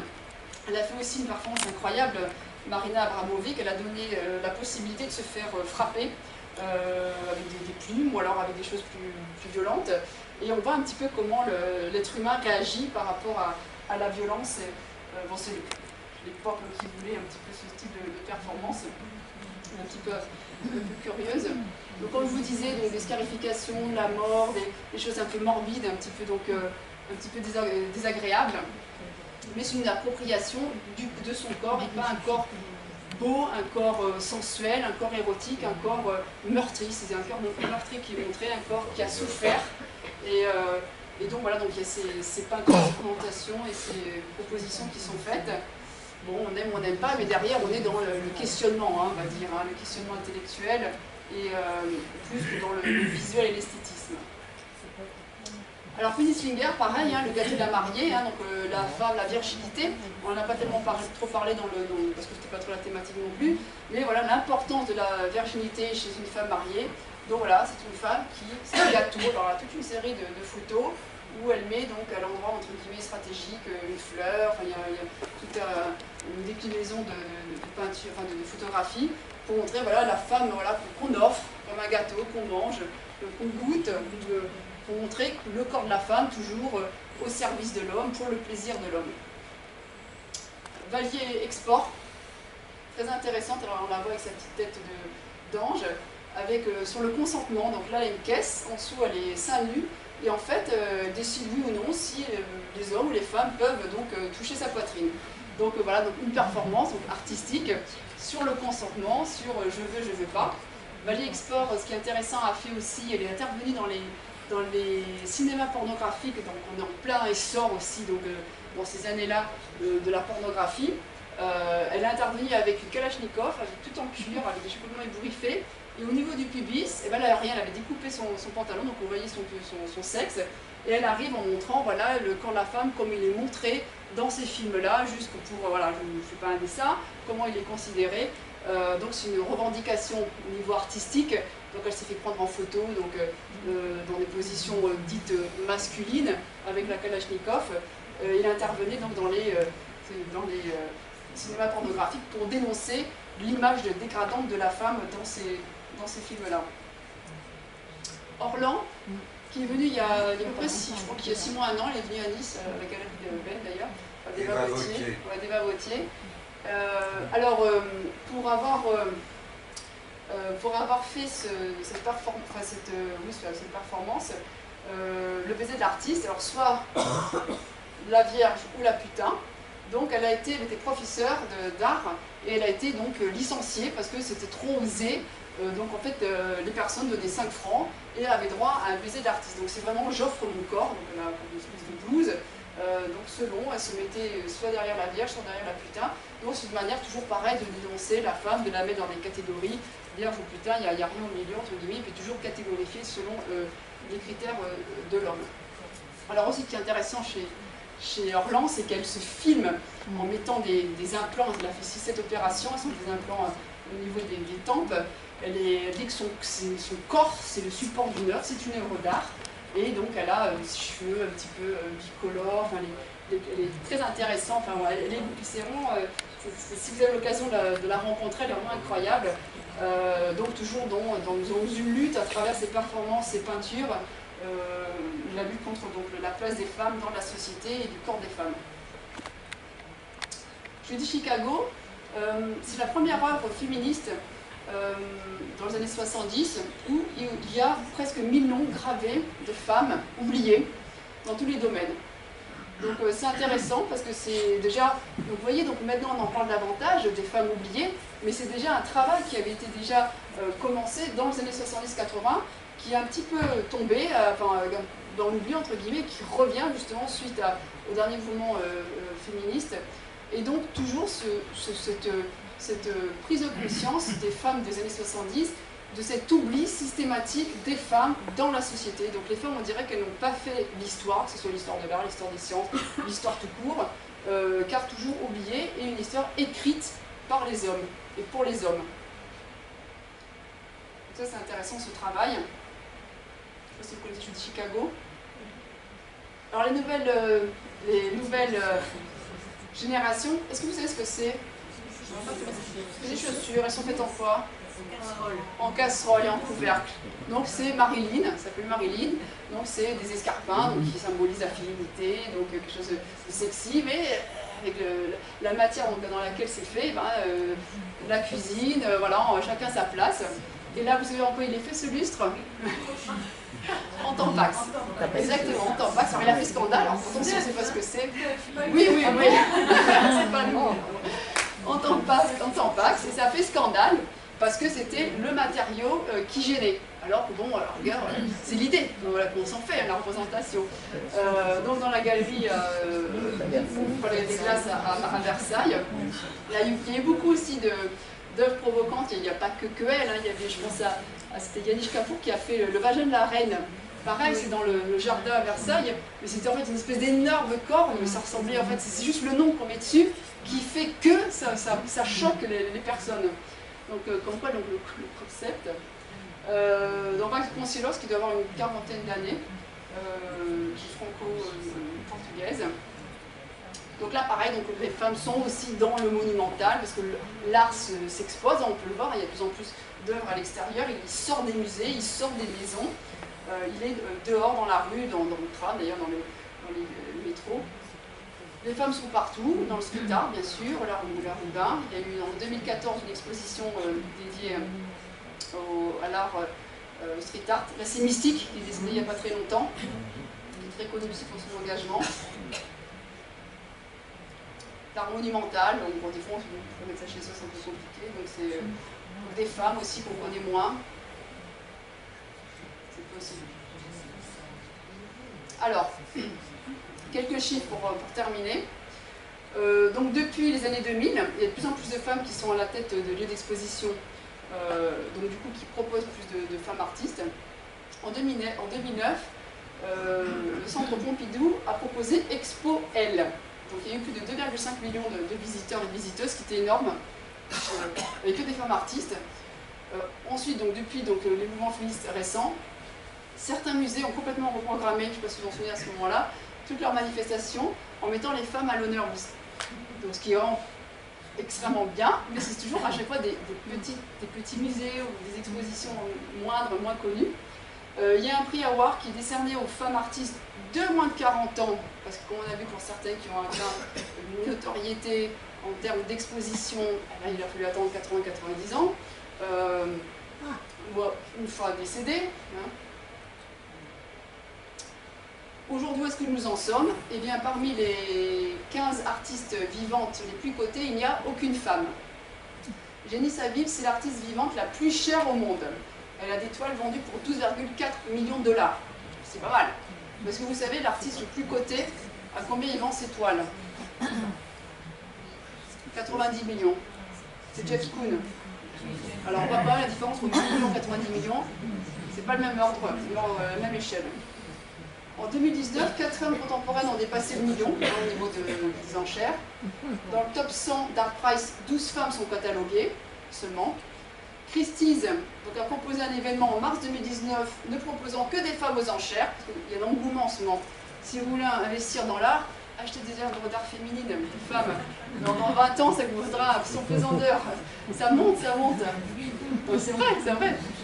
Le MoMA à New York est passé de 7% d'œuvres d'artistes femmes en 2015 à 28%.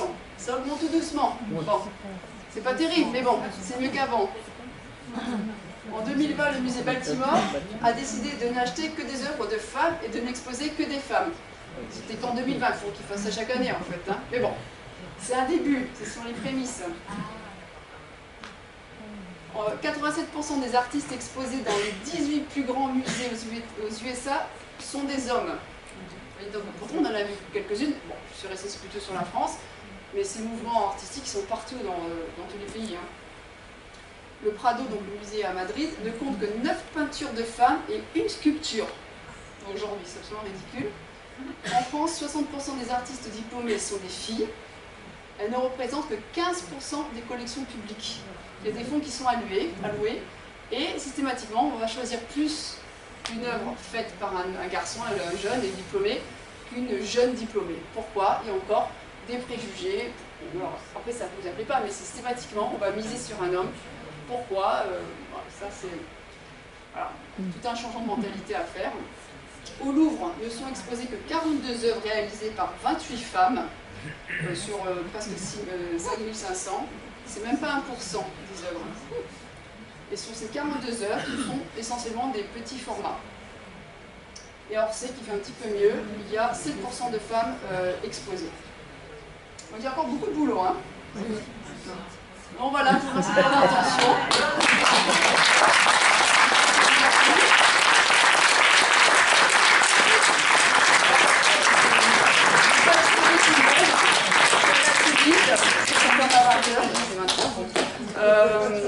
Je crois qu'il y a des artistes dans la salle. Oui. Et des artistes justement qui ont connu des freins dans leur avancée en tant que femmes. Je crois que c'était... Qui c'est qui en avait parlé? Vous, je ne sais plus. Est-ce que vous voulez intervenir et exposer un petit peu? Ouais. Henri, il nous manque un micro. Je peux passer, je peux le passer. Est-ce que vous avez des questions déjà? Est-ce que vous voulez, les femmes artistes, il y a aussi un homme artiste aussi, est-ce que vous voulez parler un petit peu de vos problématiques? Est-ce que ça vous a parlé? Il y a Anna Eva Bergman Oui. qui a été oubliée. Oui, mais il faut parler tout le monde. Hein. Il y en a plein. Sinon, on a pour deux Madame ans. Arthur. Madame Arthur. Ah oui. Madame Arthur. Les chiffres Oui. que vous avez cités à la fin, c'est Voilà, donc on voit. C'est ça. C'est pour ça que je termine toujours par des chiffres, parce que c'est bien, elles sont partout, il y a des noms, etc. Bon, il y a quelques noms, mais les chiffres partout. C'est ça qui fait la valeur marchande, entre guillemets, de la personne, si je vous rendez compte de l'unité capitaliste. Donc, vous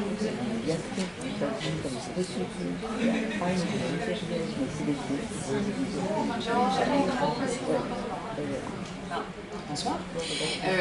J'avais dans l'idée, avant votre conférence, que peut-être aux États-Unis, les femmes dans l'art étaient un peu plus mises en valeur, ou peut-être qu'elles avaient des possibilités de carrière que la France n'offrait pas. Mais finalement, vous semblez montrer que non, pas tant que ça, quoi. Enfin, je pensais par exemple à Françoise Gillot, ou des femmes qui n'ont pas pu avoir une notoriété en France. Bon, alors Françoise Gillot, c'est particulier avec Picasso, mais disons, j'avais cette impression que les États-Unis étaient peut-être un peu plus en avance.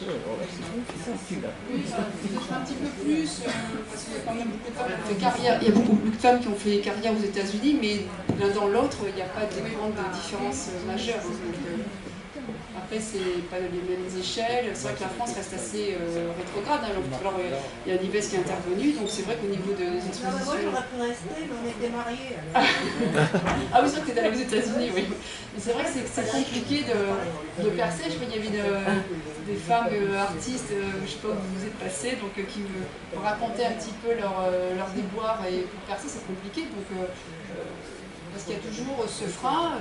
J'avais posé une question, donc elle ne m'a jamais répondu d'ailleurs, Eva Vautier, parce que j'avais noté qu'elle faisait plus de publicité pour les hommes que pour les femmes. Donc j'avais posé la question, pourquoi est-ce que vous choisissez plus de jeunes qui sortent de l'université que de jeunes femmes?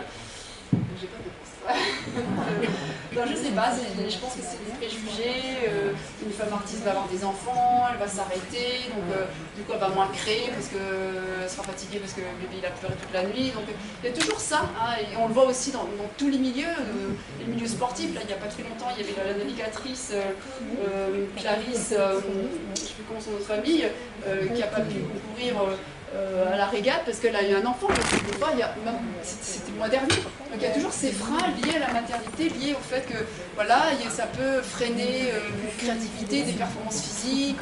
Je ne parle même pas du travail. Hein. On sait bien qu'à partir du moment où il y a des enfants, c'est compliqué pour les femmes de pouvoir percer au niveau du travail. Y a-t-il d'autres questions? Oui. Pendant que je me déplace, je me permets de vous dire que la richesse des informations que nous avons eues m'oblige à vous dire que vous pouvez revoir la conférence en vidéo sur le site des Amis de la Liberté.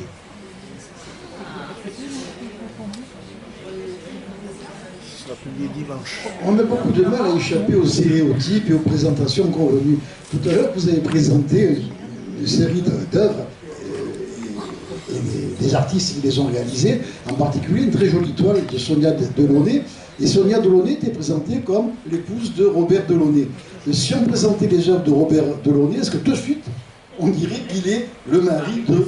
Hein. C'est pareil pour Frida Kahlo, qui a longtemps est présente. Quand on a commencé à parler d'elle, c'était parce qu'elle était l'épouse d'eux, hein, avant d'être prise pour elle-même. C'est pareil aussi pour Niki de Saint-Phal. On parle d'elle comme l'épouse de Tinguely, mais en compagne, pardon. On ne dirait pas de Tinguely qu'il était l'époux, donc en quelque sorte le commensal de Niki de Saint-Phal. Il y a pour ça, de Simone de Beauvoir, c'est pareil, et ainsi de suite. En politique, c'est pareil. On a présenté une première ministre, une femme, en étant, elle a des enfants, elle est femme d'eux, etc., etc. Il y a toujours un rapport à l'homme, donc on la compare par rapport à sa situation.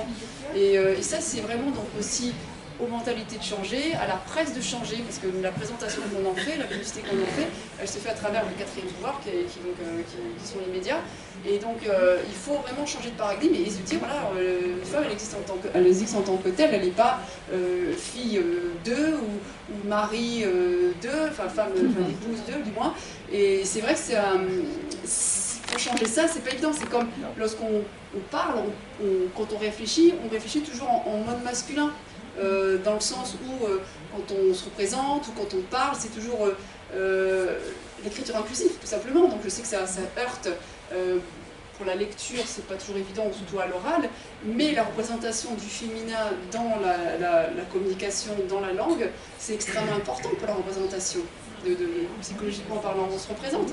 Le fait de ne pas mettre de femmes, modèles de femmes, donc comme modèle pour les petites filles, par exemple. Il y a très peu de femmes qu'on met en... Si par exemple je vous demande des femmes musiciennes, qu'on n'en connaît pas beaucoup, pourtant il y en a eu aussi énormément, ou des femmes scientifiques. Et ça, il faut les trouver dans les manuels d'histoire, dans les manuels surtout scolaires. Et il y a eu aussi tout un... Chaque année, je sais par exemple qu'il y a une dame que je connais bien qui s'appelle Eliane Vineau, je ne sais pas si ça vous parle, qui lutte justement contre cette règle de grammaire, le masculin l'emporte sur le féminin. Elle, chaque année, fait une pétition pour demander, pour l'agrégation de français, que les textes étudiés, il y ait aussi des textes écrits par des autrices. Parce que jusqu'à présent, c'est toujours des femmes, même encore aujourd'hui. Donc il y a vraiment des freins à tous les niveaux, même s'il y a des avancées, c'est vraiment poussif. C'est poussif. Donc est-ce que c'est il faut attendre un changement, c'est vraiment compliqué. Même si vous êtes dans les écoles, donc vous allez, parce que j'interviens, je fais des ateliers fileux dans les quartiers défavorisés, mais pas que défavorisés. Quand vous demandez aux enfants, est-ce qu'une petite fille, est-ce que c'est un garçon, une fille, le rose, le bleu, le sport, donc le foot pour les garçons, la danse pour les filles, il y a des schémas de reproduction, ou même les jouets qu'on offre aux filles et aux garçons, c'est pas toujours les mêmes. C'est les parents aussi qu'il faut qu'ils changent. Il y a tout un changement de mentalité en disant un jouet ça n'a pas de sexe, un gamin il peut jouer avec une poupée, si c'est un garçon, ça sera un bon papa plus tard, donc il peut jouer à la trottinette, il fera la cuisine à la maison, donc c'est quoi le problème? Et vraiment ça, il y a vraiment un changement à faire et c'est compliqué. Alors on s'y attelle doucement, en France ça reste un peu lent quand même par rapport à l'Espagne. À l'Espagne, par exemple, vous avez le congé menstruel qui est passé il y a cette semaine. Donc pour les femmes qui souffrent quand elles ont des règles avec l'endométriose, c'est très douloureux et elles ne peuvent pas les travailler. C'est une reconnaissance de leur spécificité. Donc voilà, parce que bon, c'est une charge mentale aussi tout ça. Et ça, on n'en prend pas en considération parce qu'on pense au rôle masculin. Donc effectivement, il y a beaucoup de choses à changer, beaucoup de chantiers et beaucoup de recherches encore à faire par rapport à tous ces oubliés. Oui, juste une petite information là. Oui, merci. Qui concerne le Festival du Peu. Cette année, pour la première fois, il y aura 20 femmes invitées à participer et il n'y aura que 2 hommes. Voilà. Mais ce n'est pas moi qui ai fait le choix, hein, je l'avoue. Voilà. Ça s'est passé comme ça. Ce sont les femmes, c'est les artistes qui, en principe, ne sont pas très connues, donc elles seront beaucoup. Et je vous invite à consulter Festival du Peu qui aura lieu au Broc. Au Broc. Voilà. Et c'est exceptionnel. Hein. Exceptionnel. Ça fait grincer les dents, je dois vous dire. Mais on est très contents.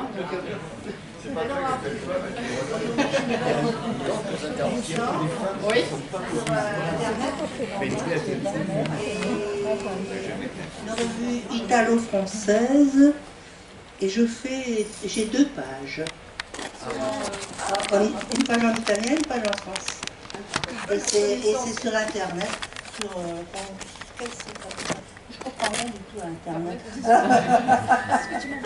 mais la revue, elle fait 70 ans. Reconnaissance tardive. Comme on disait. Hein, bon. Voilà, bah merci beaucoup.